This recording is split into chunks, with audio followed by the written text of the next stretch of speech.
बिस्मिल्लाहिर्रहमानिर्रहीम अस्सलाम वालेकुम। आप मेरा यूट्यूब चैनल देख रहे हैं, welcome to my YouTube channel. आज मैंने अपने व्हाट्सएप ग्रुप में दो फाइल शेयर की थी। एक मैंने एएसएफ एक्ट 1975, इसको मैं आज बड़ी डिटेल से आपको पढ़ाने की कोशिश करूंगा। इंशाल्लाह इसकी ईच एंड एवरीथिंग आज हम देखेंगे। इसी वीडियो लेक्चर में आपको कंप्लीट जो एएसएफ एक्ट है ये मैं आज कवराने की कोशिश करूंगा, ये कवर हो जाएगा हमारा। और इसके अलावा मैंने दूसरी फाइल आपको शेयर की थी, वो थी हमारे पास जीके और करंट अफेयर की। ये जो एएसएफ एक्ट है ये तो मैंने इसका उर्दू ट्रांसलेशन के साथ सारा यहाँ पे मैंने लिख दिया है। मुझे उम्मीद है कि आपको आज के लेक्चर के बाद इसकी सारी समझ आ जाएगी। दूसरी फाइल जो मैंने आपके साथ शेयर की थी वो थी जीके और करंट अफेयर के वाले से। ये फाइल मैंने शेयर की थी जीके और करंट अफेयर्स के वाले से, ठीक है। ये भी आपको पता है कि जो भी हमारा टेस्ट रहता है उसके आखिरी वीक में हम कोशिश करते हैं कि आखिरी 5-6 दिन में जो हमारी रिवीजन होती है उसको हम एक दफ़ा दोबारा कर लें। तो ये हमारे पास जीके और करंट अफेयर की फाइल है। इसमें मैंने आपको पाकिस्तान के करंट अफेयर्स के वाले से parliament, senate of Pakistan, current statistics वगैरह जो है ना, पाकिस्तान के सेनेट में कितने मेंबर्स हैं, ठीक है। और उसके अलावा जो है ना ये पाकिस्तान की कैबिनेट है, करंट कैबिनेट है, नेशनल असेंबली है, ठीक है। ये लास्ट इलेक्शन का वो इलेक्शन कमिश्नर कौन है, नेशनल असेंबली जो ना कौन सी है, प्राइम मिनिस्टर कौन से हैं, ये कौन सी असेंबली चल रही है, कुछ टोटल सीटें कितनी है, उसके वाले से माइनॉरिटी की सीटें होती हैं, पंजाब की, केपी, सिंध वगैरह, ये मैंने सारी आपको शेयर की थी। करंट कैबिनेट मैंने आपको शेयर किया, ये आपने लाजमी याद करनी है। लियाकत अली खान की कैबिनेट के वाले से क्वेश्चन पूछे जाते हैं। पाकिस्तान के आला ओहदे दौरान जो ना जो गवर्नर जनरल रह चुके हैं, पाकिस्तान के सदूर जो रह चुके हैं, वज़ीर आज़म जो रह चुके हैं, ठीक है। ये पाकिस्तान आर्मी के वाले जो क्वेश्चन पूछे जाते हैं बड़े इंपॉर्टेंट है एएसएफ के वाले से। आपको पता है ये भी आर्मी का ही एक अदारा है। इसके वाले से काफ़ी क्वेश्चन पूछे जाते हैं कि सबसे पहला कमांडर इन चीफ कौन सा था, सबसे पहले आर्मी चीफ कौन से थे, नेटिव आर्मी चीफ कौन थे, ये सारी चीज़ें मैंने आपको करवाई हैं, ठीक है। तो ये मैंने आपको आज फाइल शेयर की थी पाकिस्तान की जंगों के वाले से, ठीक है जी। और पाकिस्तान की आर्मी के वाले से ये सारे क्वेश्चन ये मैंने आज आपको जो ना मीडिया के वाले से कुछ क्वेश्चन थे, ठीक है। और उसके बाद सिंध, पंजाब और खैबर पख्तूनख्वा प्रोविंसेस के वाले से जितने भी आपके क्वेश्चन बन सकते हैं, ठीक है। और क्रिकेट, हॉकी, मीन्स के ये आपके स्पोर्ट्स के वाले से जो आपके करंट अफेयर्स और जीके के वाले से क्वेश्चन बनते हैं, ये एक मैंने फाइल आपको शेयर की है। और दूसरी फाइल मैंने आपको शेयर की है एएसएफ एक्ट के वाले से, ठीक है जी। तो ये दूसरी फाइल है एएसएफ एक्ट 1975 के वाले से। ये दो फाइल्स आज हमने कवर करनी है, हर हाल में आपने इसको कवर करना है। कल इंशाल्लाह ताला मैं आपको जिसके सिक्योरिटी मेजर्स के वाले जो क्वेश्चन है वो भी एक फाइल इंशाल्लाह मैं शेयर कर दूंगा। तो यूँ हमारी जो रिवीजन है जीके, करंट अफेयर और एएसएफ एक्ट के वाले से ये सारी कवर हो जाएगी। इसके अलावा मैंने आपको इंग्लिश और मैथ की फाइल भी शेयर की थी, वो भी आपने कवर करनी है। अगर आप ये 5 दिन भी अच्छे तरीके से हमारे साथ कर लेते हैं तो इंशाल्लाह ताला आपका पेपर क्लियर हो जाएगा। तो एएसएफ एक्ट 1975 के वाले से ये जो है ना, स्टार्ट पे मैंने इसका ओरिजिनल एक्ट लिखा हुआ है। अगर आपने अपने इंटरेस्ट के लिए ओरिजिनल एक्ट भी पढ़ना हो तो आप पढ़ सकते हैं, ठीक है। लेकिन जो आपका पेपर है, जो आपके पेपर के पॉइंट ऑफ व्यू से जो आपने क्वेश्चन याद करने हैं, वो ये मैंने नीचे आपके पास की पॉइंट्स लिख दिए हैं, ठीक है जी। ये की पॉइंट्स जो है ना ये आपने याद करने हैं। सिर्फ आप ये की पॉइंट्स ही याद कर लेते हैं। ये मैंने इसको उर्दू इसके ट्रांसलेशन भी साथ कर दिया। अभी मैं आपको 1 बाय 1 सारा यहाँ पे करवा देता हूँ। अगर आपने साथ साथ कोई स्क्रीनशॉट भी लेना हुआ तो आप ले सकते हैं, ठीक है जी। ये फाइल्स भी आपको व्हाट्सएप ग्रुप में मैंने शेयर कर दिया ऑलरेडी। अगर आपको नहीं मिले तो मेरा नंबर आपके स्क्रीन पर चल रहा है, व्हाट्सअप करें, मैं आपको सेंड कर दूंगा। जो की पॉइंट्स आपने याद करने हैं, की पॉइंट्स यहीं से ही आपका पेपर आना है और हर पॉइंट को आपने बड़े डीपली क्लियर करना है।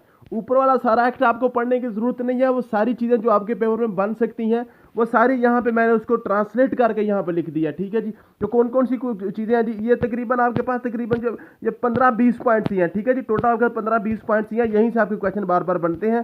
तो ये मैं आपको अभी ये क्लियर कर देता हूँ जी। तो की पॉइंट में सबसे पहले आपने जो की पॉइंट याद करना है वो है जी airport security forces, federal government, ministry of defence, aviation department, ठीक है जी। ये जो आपके पास एयरफोर्स है, एयरपोर्ट सिक्योरिटी फोर्स एएसएफ है, ये आपके पास फेडरल गवर्नमेंट का डिपार्टमेंट है। मिनिस्ट्री ऑफ डिफेंस के अंदर, सिविल एविएशन के अंदर आता है जी।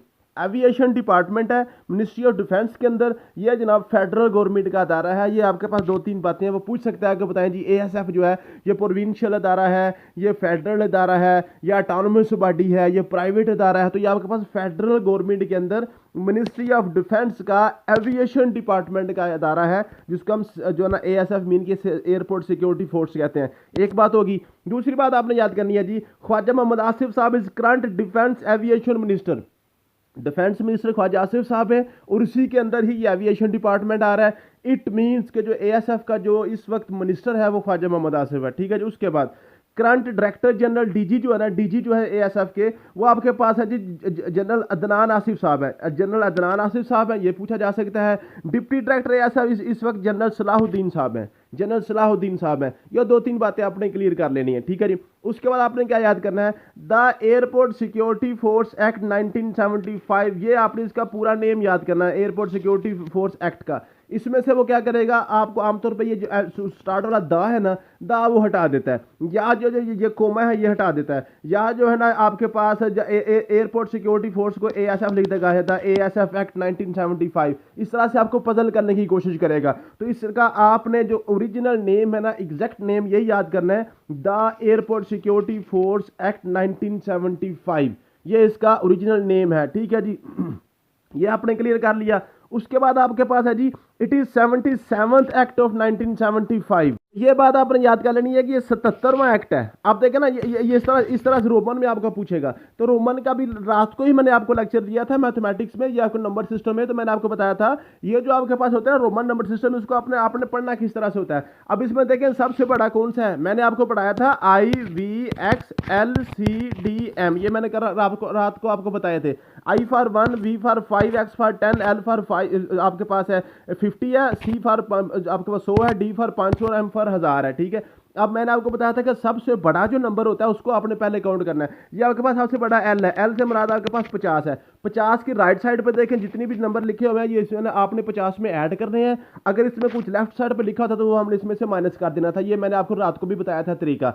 आप 50 की राइट पे देखें ये क्या लिखा हुआ 10, 50 और 10 60, फिर एक्स लिखा हुआ है, फिर आपके पास ये क्या आ गया 10 70 हो गया, फिर ये वी लिखा, वी का मतलब होता है 5, तो 75 हो गया, फिर 1 और 1 2, तो टोटल आपके पास 77 हो गए। तो यूं ये 77वां एक्ट बनता है ना, 77th एक्ट ऑफ 1975 ये बनता है। ये आपने कवर कर लेना है, ठीक है जी। नेक्स्ट फिर आपने इसमें क्या याद करनी है, the act was assigned by president of Pakistan on 13 दिसंबर 1975। 13 दिसंबर 1975 को जनाब प्रेसिडेंट साहब ने इस पर साइन किए थे, और 18 दिसंबर 1975 को ये जनाब क्या पब्लिश हुआ था नेशनल गजट में। ये दोनों डेट्स आपने क्लियर याद करनी है। या वो 13 पूछेगा कि प्रेसिडेंट ने साइन कब किए थे, या वो पूछेगा कि ये पब्लिश कब हुआ था। तो पब्लिश आपका 18 को है और प्रेसिडेंट साहब ने साइन इसके ऊपर 13 को किए हैं। उसके बाद आपके पास है जी, this act is about constitution and regulation of ASF mean airport security force. अब यह पूछ सकता है कि जो ये एक्ट है ये किस हवाले से है, ये किस लिए बनाया गया था। ये constitution and regulation, constitution mean के ये एएसएफ को बनाएगा भी, एएसएफ को जो कॉन्स्टिट्यूशन करनी है उसकी जो हमने एएसएफ की बॉडी या ये डिपार्टमेंट बनाना है उसके वाले से, और रेगुलेशन इसको चलाने के वाले से, ठीक है जी। For ensuring security of all aerodromes, airport, aircraft, civil aviation, for the maintenance of law and orders, ठीक है जी। इसके वाले से ये बनाया गया था। ये जो सारी चीज़ें एरोड्रोम, एयरक्राफ्ट, ये सारी चीज़ें नीचे आ रही हैं, बड़ी डिटेल के साथ आएंगी, ठीक है जी। तो ये आपने याद कर लिया। उसके बाद इसके स्टैटिस्टिक्स आपने याद करने हैं इस एक्ट के वाले से, इसके स्टैटिस्टिक्स कितने हैं, ठीक है जी। स्टैटिस्टिक्स में जो आपने याद करना है, इसके 13 सेक्शन हैं, सेक्शन इसके 13 हैं, चैप्टर इसके 5 हैं, और 2 इसके शेड्यूल्स हैं। अब इसमें जो आपके पास 5 चैप्टर है ना, इसकी डिवीजन आपने याद करनी है। चैप्टर नंबर जो 1 है आपका, इसमें आपके पास 2 सेक्शन है, पहला और दूसरा। फिर चैप्टर नंबर 2 आपके पास आ जाता है। चैप्टर नंबर 2 में आपके पास 3 से लेकर 5 तक, 3 है इसमें, तीसरा, चौथा और 5वां सेक्शन चैप्टर नंबर 2 में है। फिर चैप्टर नंबर 3 आता है, उसमें आपके पास 6वां सेक्शन आता है। चैप्टर नंबर 4 आपके पास आता है, उसमें आपका 7वां सेक्शन आता है। फिर चैप्टर नंबर 5 आपके पास आता है, उसमें आपके पास 8 से लेकर 13 तक टोटल सेक्शन आ जाते हैं। तो ये आपने डिवीजन याद करनी है। चैप्टर नंबर 1 में पहले 2 सेक्शन है, चैप्टर नंबर 2 में पहले 3 सेक्शन है, चैप्टर नंबर 4 और 3 और 5 में एक सेक्शन है, और एंड वाले सारे जो है ना चैप्टर नंबर 5 में सेक्शन है। टोटल इसके जनाब आपके पास 13 सेक्शन हैं, 5 इसके चैप्टर्स हैं और 2 इसके शेड्यूल्स हैं। अब शेड्यूल्स के नाम आपने याद करना है। पहला शेड्यूल है फॉर्म ऑफ अफर्मेशन और दूसरा है सर्टिफिकेट। 2 इसके जनाब आपके पास शेड्यूल्स हैं। मीन्स क्या मतलब है, शेड्यूल से मुराद यह है कि जो आपके पास जो फॉर्म होते हैं ना, जो ये फॉर्म ऑफ अफर्मेशन है, जो भी एएसएफ में भर्ती होता है ना, वो यहाँ पे अपना तस्दीकनामा लिखता है, जनाब मैं जो इसके ऊपर जो है ना एएसएफ को शमूलियत का अख्तियार कर रहा हूँ, उसकी मैं ड्यूटी अपनी ईमानदारी से दूंगा। फिर सर्टिफिकेशन होती है, जो डीजी की तरफ से सर्टिफिकेट दिया जाता है कि यह जनाब ये बंदा जो है ये एएसएफ में शमूलियत के अहल है, ये काम कर सकता है। तो इसके 2 ही शेड्यूल होते हैं, 2 ही फॉर्म है इसके अंदर, ठीक है जी। फॉर्म ऑफ अफर्मेशन और सर्टिफिकेट, ये आपसे वो पूछा जा सकता है। तो ये आपके बेसिक इंफॉर्मेशन थी एएसएफ एक्ट के वाले से, ये आपने याद कर ली। इसमें से 8 से 10 आपके पॉइंट सिर्फ बने हैं, ठीक है जी। ये आपने अच्छे तरीके से याद कर लेने हैं। उसके बाद आपने ये जो चैप्टर इसके हैं, इसके जो 5 चैप्टर्स हैं ना, इनको बारी बारी आपने डिस्कस करना है, ठीक है जी। अब पांचों के पांचों चैप्टर्स ये मैंने लिखे, इसको साथ साथ ही मैंने इसको क्या किया जी, इसको मैंने इसको ट्रांसलेट भी उर्दू में कर दिया। क्या जी, सेक्शन नंबर 1 क्या है, अब वो पूछ सकता है बताएं जी चैप्टर नंबर 1 में कौन कौन सा सेक्शन है। फिर वो पूछ सकता है कि सेक्शन 1 जो है किसके रिलेटेड है, तो सेक्शन 1 जो है ना short title, extent, application and commencement के वाले से है। शार्ट टाइटल से क्या मुराद है, इसका टाइटल जनाब दिस एक्ट में called airport security force act 1974। ये दा याद करना लाजमी, दा लाजमी याद करना है, the airport security force act 1975, ये इसका जनाब शार्ट टाइटल हो गया। एक्सटेंट की बात करते हैं, it extend to all aerodromes and airports, all civil aviation centre ordinance in Pakistan, ठीक है जी, एरो ऑफिस, ये सारे के सारे all Pakistan air services and activity relating to civil aviation. तो जितने भी सिविल एविएशन के जितने भी एयरपोर्ट्स वगैरह है ना, उसके वाले से इसकी एक्सटेंशन है, उसके ऊपर ये लागू होता है। ये आपके पास आर्मी एविएशन जो है ना, जो PAF है, पाकिस्तान एयरफोर्स है, इसके ऊपर ये लागू नहीं होता। ये सिर्फ किसके ऊपर लागू होता है जी, सिविल एविएशन, जो सिविल जो आपके पास एयरपोर्ट्स है ना, जहाँ पे पैसेंजर्स वगैरह, हज की परवाजें वगैरह, या जो आपके पास है कमर्शियल फ्लाइट्स वगैरह जो होती हैं, ठीक है जी, उसके वाले से ये आपका जो है ना, ये उसके ऊपर लागू होता है, ठीक है जी। ये आपके पास क्लियर होगी, एक्सटेंशन होगी। एप्लीकेशन के वाले क्या है, it shall be apply to all members and officers for the force whether it may be, ठीक है। ये तमाम जनाब मेंबर्स और ऑफिसर जितने भी ASF के मेंबर्स हैं या ऑफिसर्स हैं, अब ऑफिसर, इंस्पेक्टर और इनसे ऊपर ऊपर सारे आपके पास ऑफिसर्स होते हैं, और इंस्पेक्टर से नीचे जो होते हैं ना, वो सब इंस्पेक्टर, ASI है, कारपोरल है, सिपाही वगैरह, वो सारे इसके मेंबर्स कहलाते हैं, ठीक है जी। इन सब के ऊपर ये लागू होता है। फिर कमेंसमेंट है जी, it shall come into force at once, ये अभी से ही जनाब ये इसकी ये अमल दरामद हो जाएगा 18 दिसंबर 1975 से ही, ठीक है जी। यही चीज़ें मैंने यहाँ पे नीचे जो है ना, इसका जनाब ये इसकी मैंने अब ये इसकी ट्रांसलेशन भी लिखी हुई है, इसको आप पढ़ लेंगे तो आपको मजीद इसकी आसानी से समझ आ जाएगी। फिर सेक्शन 2 है, सेक्शन 2 आपका डेफिनेशन के वाले से है। ये जो आपका डेफिनेशन के वाले से है ना, यहाँ से आपका 10% पेपर आ जाना है। 10% आपका जो 13 नंबर का ये पेपर है, इसमें 3 नंबर समझे यहीं से आ जाने हैं।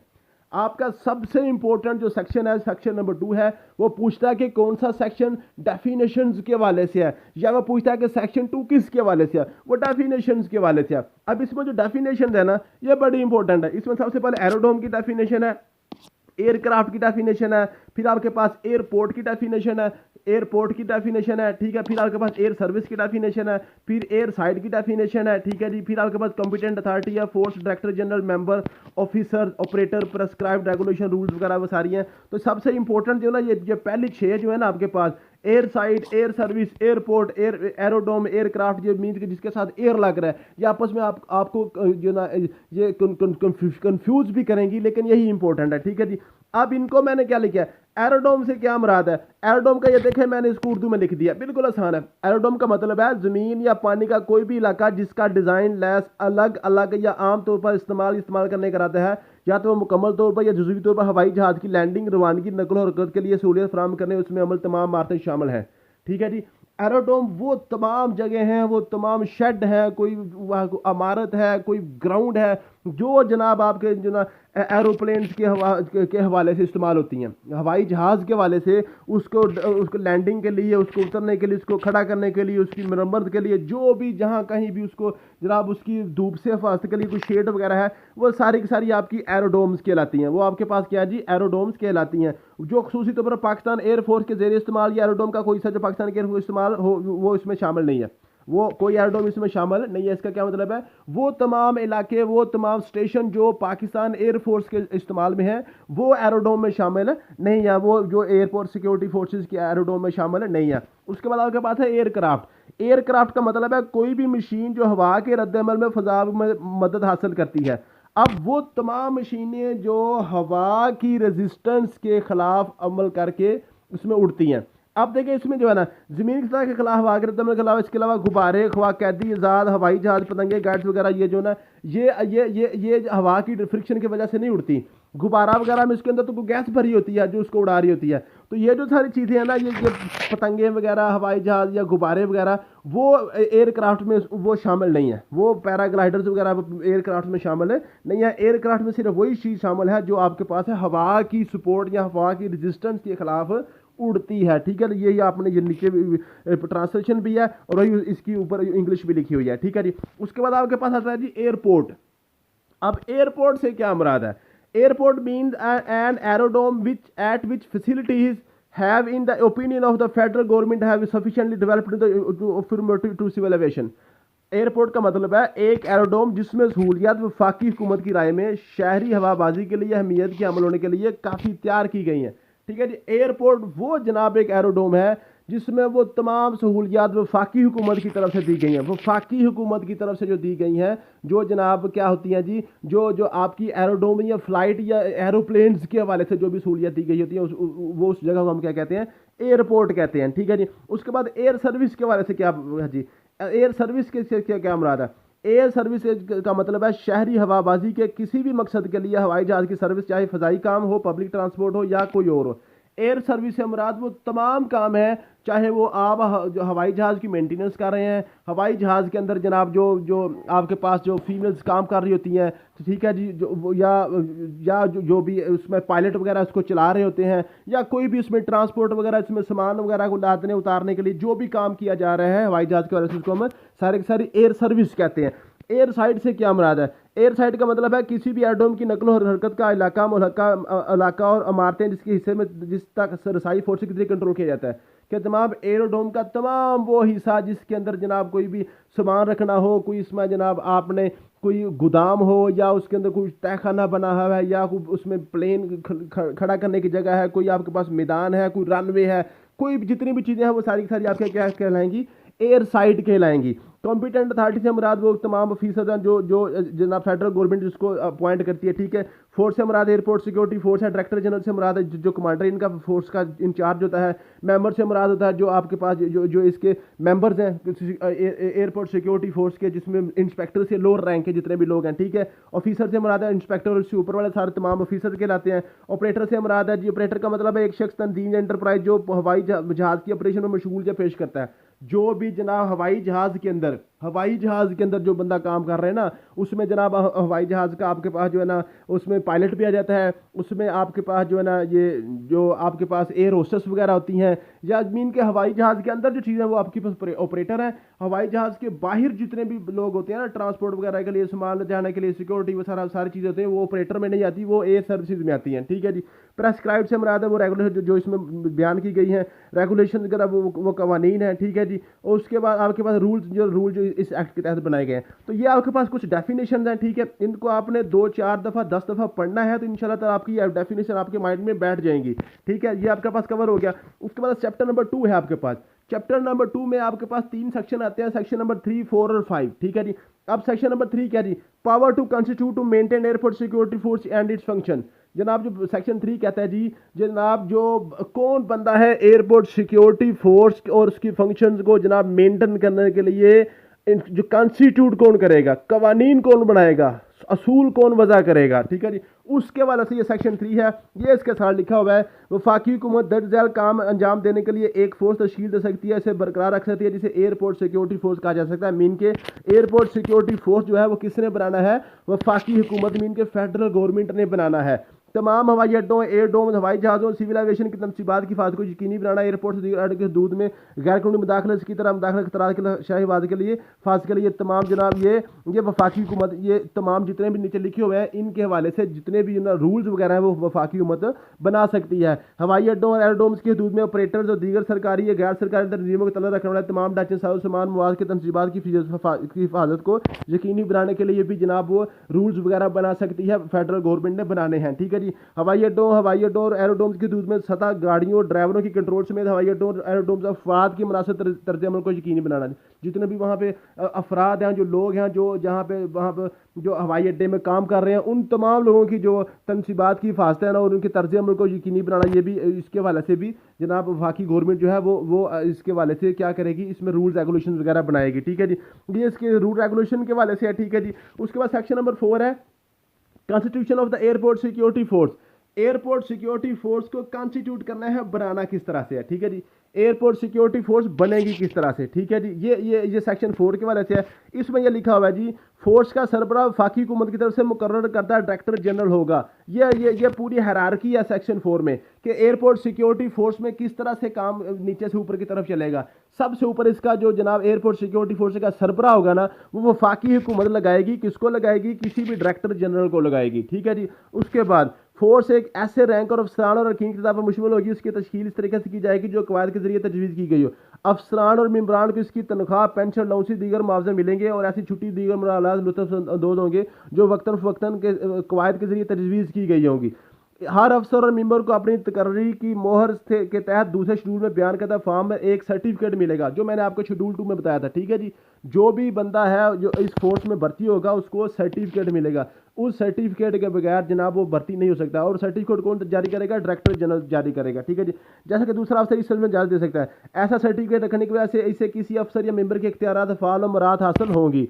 कोई भी शख्स जो किसी भी वजह से अफसर या रुकन बनना छोड़ देता है, वो फौरी तौर पर ज़ैली दफ़ा में मज़कूर सर्टिफिकेट को डायरेक्टर जनरल की तरफ से इस सिलसिले में मुजाद किसी अफसर के हवाले कर देगा। जो भी बंदा है वो जनाब अगर को अपना रिज़ाइन करता है या छोड़ देता है एयरपोर्ट सिक्योरिटी फोर्स को, तो वो जो अपना उसके पास जो सर्टिफिकेट होता है डायरेक्टर जनरल की तरफ से जारी करता है, वो अपना सर्टिफिकेट वापस कर देगा। ठीक है जी, फोर्स के अफसरान और अरकान ऐसी यूनिफॉर्म पहनेंगे जो ज़ाब्तों के जरिए तजवीज़ की गई होगी। मीन के ये जो एयरपोर्ट सिक्योरिटी फोर्स होगी ये सिविल कपड़ों में अपनी ड्यूटी सर अंजाम नहीं दे सकते।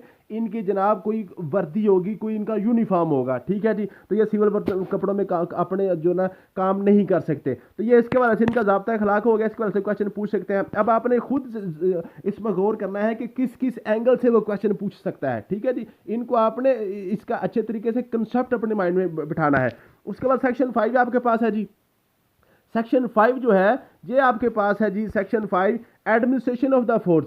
जो फोर्स है इसकी एडमिनिस्ट्रेशन कौन करेगा? इसकी जो ना एडमिनिस्ट्रेशन के वाले से जी फोर्स का नज़्म व नस्क डायरेक्टर जनरल के पास होगा। डायरेक्टर जनरल के पास होगा जो एक्ट के दफात कवाद ऐसे अहकाम हदायत के मुताबिक जो वफाक की तरफ बनाए गए जारी किए जाएँ। ठीक है जी, तमाम नज़्म व नस्क जनाब डायरेक्टर जनरल ने इसको चलाना है। लेकिन डायरेक्टर जनरल जो है ना वो खुद कानून कोई नहीं बना सकता, वो कोई कानून खुद बना नहीं सकता, बल्कि जो वफाकी हुकूमत की तरफ से फेडरल गवर्नमेंट की तरफ से जो भी कवानीन बनाए जाएंगे उसके ऊपर ये डायरेक्टर जनरल अमल करवाएगा, लेकिन ये खुद कोई भी कानून नहीं बना सकेगा। ये बड़ा इंपॉर्टेंट एमसीक्यूज है। नेक्स्ट आपके पास है जी, डायरेक्टर जनरल अपने इख्तियार इस्तेमाल करेगा और आम निगरानी वफाकी हुकूमत की हिदायत के तहत अपने काम अंजाम देगा। ठीक है जी, जो वफाकी गवर्नमेंट जो फेडरल गवर्नमेंट इसको डायरेक्शन देगी उसके मुताबिक ये काम करेगा, अपने इख्तियारात इस्तेमाल करेगा जो उसको वफाकी गवर्नमेंट देगी। अदरवाइज ये कुल इख्तियारात का मालिक नहीं होगा। उसके बाद सेक्शन 6 आपके पास आ जाता है जी। सेक्शन 6 है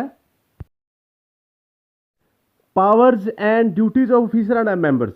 जो आपके पास मेंबर्स हैं या ऑफिसर्स हैं उनकी ड्यूटीज़ क्या हैं और उनकी पावर्स क्या हैं। ठीक है जी, ये आपका सेक्शन 6 जो है ना इसके वाले से है कि जो भी आपके एएसएफ एक्ट के जो इसके तहत जो एएसएफ में जो एहलकार होंगे, जो भी आपके जहाँ पे जब ऑफिसर्स होंगे उनके जनाब ड्यूटीज़ कौन कौन सी होंगी। ठीक है, उन्होंने कौन कौन से काम करने हैं। ठीक है, ये बिल्कुल सिंपल सा आपके पास है। ये यहाँ से चैप्टर नंबर 3 भी आपका स्टार्ट हो रहा है। ठीक है, ये मैंने लिखी हुई है, इसकी पावर्स एंड ड्यूटीज मैंने लिखी हुई है। ये आपके पास उर्दू में बिल्कुल सिंपल सी है। ठीक है, तमाम हवाई अड्डों के उड्डों की हिफाजत वगैरह करनी है, जानो माल की हिफाजत करनी है, ये सारी चीज़ें हैं। अगर किसी बंदे के पास कोई चीज़ नज़र आती है, कोई ममनुआ चीज़ है, तो उसको जनाब कस्टम एक्ट के तहत कस्टम ऑफिसर के हवाले करना होता है। ठीक है जी, और यहाँ पे ये चीज़ इंपॉर्टेंट है, बगैर किसी वारंट के जनाब किसी बंदे की तलाशी वगैरह ले सकते हैं। अगर किसी बंदे को ये समझते हैं कि ये बंदा जो है जो कि तकरीब कारी में मुलव्वस है, उनको शक पड़ता है, तो बगैर किसी वारंट के किसी बंदे को गिरफ्तार या इसकी तलाशी ले सकते हैं। ठीक है जी, और उसके बाद ऐसे दूसरे काम अंजाम दें जो मजाज अथॉरिटी से इस अंजाम देने का मुतालबा कर सके। मीन के कोई भी ऐसा काम जो वफाकी गवर्नमेंट या डीजी कहे आप अपने ऑफिसर्स को या मेंबर्स को, और वो ये नहीं कह सकता कि जनाब ये तो मैं मर्दशुमारी की ड्यूटी पे या दूसरी किसी ड्यूटी पे अगर कोई किसी पे सलाब वगैरह की ड्यूटी करवाना चाह रहे हैं तो मैं वो नहीं करूँगा क्योंकि मैं सिर्फ एएसएफ का एहलकार हूँ। ऐसा नहीं होगा, कोई भी ड्यूटी गवर्नमेंट उनसे ले सकती है। ये आपके पास क्लियर हो गया। सेक्शन 7 जो है ना ये आपके पास है जी, officers and members to be subject to Pakistan army act 1952। जो आपके पास सेक्शन 7 है ये कहता है जी जो भी आपके पास पाकिस्तान एयरफोर्स के जितने भी मुलाजमीन है ना, जो ऑफिसर्स हैं, ये मेंबर्स हैं, ये इनके ऊपर पाकिस्तान आर्मी एक्ट 1952 लागू होता है। पाकिस्तान आर्मी एक्ट 1952 इसके ऊपर लागू होता है। ठीक है, ये बिल्कुल सिंपल सी बात है, जो आप इसको पढ़ लीजिएगा। नेक्स्ट आपके पास है जी consequences of sentence of imprisonment. जो अगर किसी बंदे के ऊपर जो ना आर्मी एक्ट 1952 के तहत कोई कार्रवाई होती है, उसको कोई सज़ा मिलती है, तो वो जनाब ये है कि अगर उसको 90 दिन से कम सज़ा मिलती है, 90 दिन से कम सज़ा मिलती है तो फिर वो सस्पेंड भी हो सकता है, वो डिसमिस भी हो सकता है। लेकिन अगर 90 दिन से ज़्यादा सज़ा मिलती है तो फिर पक्की बात है उसने डिसमिस ही होना है, फिर पक्की बात है उसने डिसमिस ही होना है, वो उसको बर्खास्त कर दिया जाएगा। अगर 90 दिन से ज़्यादा उसको सज़ा होती है तो वो डिसमिस होकर जेल में चला जाएगा। अगर 90 दिन से कम की सज़ा होती है तो फिर वो सस्पेंड होके तो जनाब क्वार्टर गार्ड वगैरह में या डायरेक्टर जनरल जहाँ भी उसको मुनासिब समझे वहीं उसको रख सकता है, जरूरी नहीं है उसको वो जेल भेजे। ये सारी चीज़ें यहीं पे नीचे लिखी हुई हैं, ठीक है जी, इसको आप पढ़ लीजिएगा। उसके बाद ये प्लेस ऑफ इम्प्रिजनमेंट ये लिखा हुआ है जो मैंने अभी आपको बताया कि उसको जेल कब भेजना है, उसको क्वार्टर गार्ड में कब भेजना है। उसके बाद कैप्चर ऑफ डेजर्टनर्स है जी, आपके पास है जी, आपके पास है जी जब भी कोई शख्स इस एक्ट के तहत ताबे हो जाए तो चीफ सिक्योरिटी ऑफिसर ऐसे सिविल काम को छोड़ने की तहरीरी इतला देगा जो इस राय में सराई की गिरफ्तारी में मदद करने के काबुल उसे इकदाम करेंगे। मज़कूरा सराई की गिरफ्तारी के लिए ऐसा शख्स जिसकी गिरफ्तारी के लिए मजिस्ट्रेट की तरफ से वारंट जारी किए गए हैं, जब किया जाएगा तो वो फौरी इसको फोर्स की तहवील में देगा, ठीक है जी। कोई भी पुलिस अफसर बगैर वारंट के किसी शख्स को गिरफ्तार कर सकता है जो मकूल तौर पर इस एक्ट के तहत समझौता हो, छोड़ने वाला गैर हाजिर हो और इसे बगैर किसी तखीर के करीबी मजिस्ट्रेट के सामने लाया जाएगा, जिसके तहत कानून के मुताबिक कार्रवाई अमल की जाएगी। जिस भी बंदे को ये गिरफ्तार करेंगे उसको जनाब मजिस्ट्रेट के सामने पेश करेंगे, उसको अपने पास नहीं रखेंगे। नेक्स्ट आपके पास है जी अपील एंड रिवीजन।